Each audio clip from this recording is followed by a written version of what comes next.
It's a land sacred to billions, Jews, Muslims, Christians. A place where prophets walked and where rockets now fall. Every few months, headlines explode. Airstrikes on Gaza, tensions in Jerusalem, peace talks collapse. But behind those headlines lies a story more than a century old. A story of promises made and broken. Of hope rising and collapsing. This is the story of Israel and Palestine. A story that began long before the First War. And one that still shapes our world today. At the start of the 20th century, this land, known as Palestine, was part of the Ottoman Empire. Jews, Muslims and Christians lived side by side. Not always peacefully, but without the walls and checkpoints of today. But everything changed after World War I. The British defeated the Ottomans and took control of the region. Then came a letter, just 67 words long, that would change history forever. The Balfour Declaration of 1917. It promised a national home for the Jewish people in Palestine. Yet Britain had also promised independence to the Arabs for supporting them in the war. One land, two promises. The British didn't know it yet. But they had just lit a fuse that would burn for generations. As Europe darkened under the shadow of fascism, Jewish refugees fled rising anti-Semitism, and later, the horrors of the Holocaust. Thousands arrived in Palestine, seeking safety and belonging. But for the Arab population already living there, it felt like their home was being taken piece by piece. Clashes broke out, protests, riots, attacks. The British, caught in the middle, struggled to keep order. Then, after World War II and the Holocaust, the pressure was unbearable. The world's sympathy for the Jewish people was immense. In 1947, the United Nations stepped in, proposing to divide the land into two states, one Jewish, one Arab. The Jewish leaders accepted the plan. The Arab leaders rejected it. They saw it as theft. And so when Israel declared independence in 1948, the region erupted in war. Israel survived the war and even gained more land than the UN had planned. But the victory came at a price. Around 750,000 Palestinians fled or were expelled from their homes.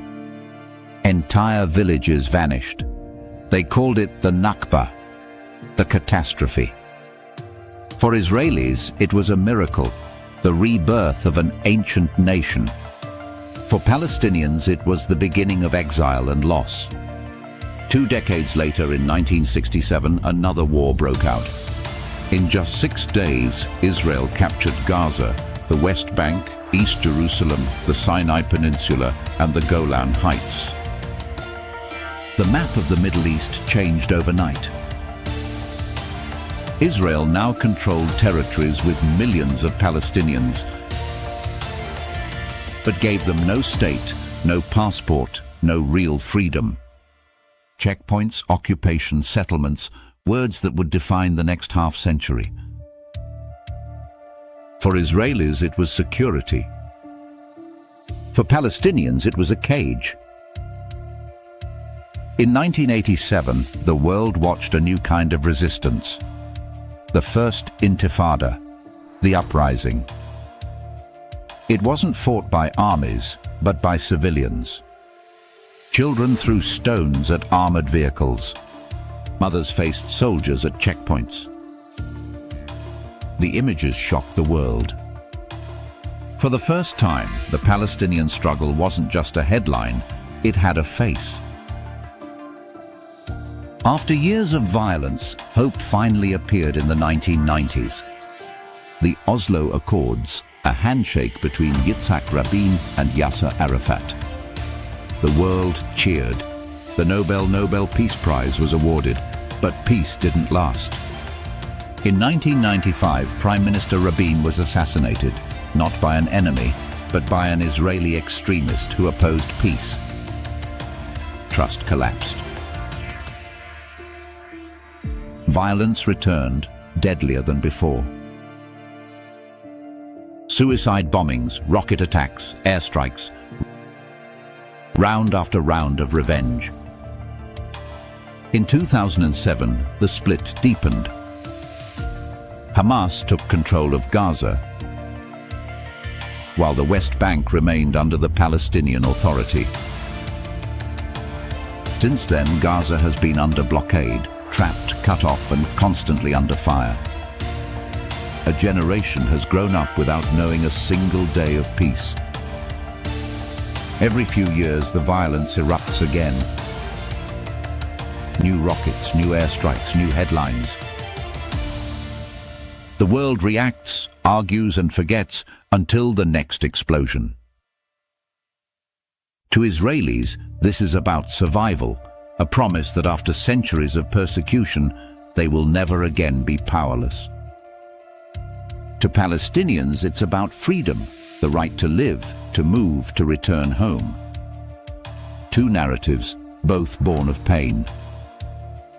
And somehow the world still can't find a way to reconcile them. 75 years since the First War, the question remains: can there ever be peace? Some say no, that the wounds are too deep, the mistrust too old. But others believe peace starts not in governments, but in people. In Israelis and Palestinians who still dare to talk, to share a meal, to raise their children without hate. Maybe that's where hope begins, in the quiet places the world doesn't see. Because history shows borders can be redrawn, walls can fall, but the human spirit, it never stops reaching for peace. If this story moved you, don't let it fade.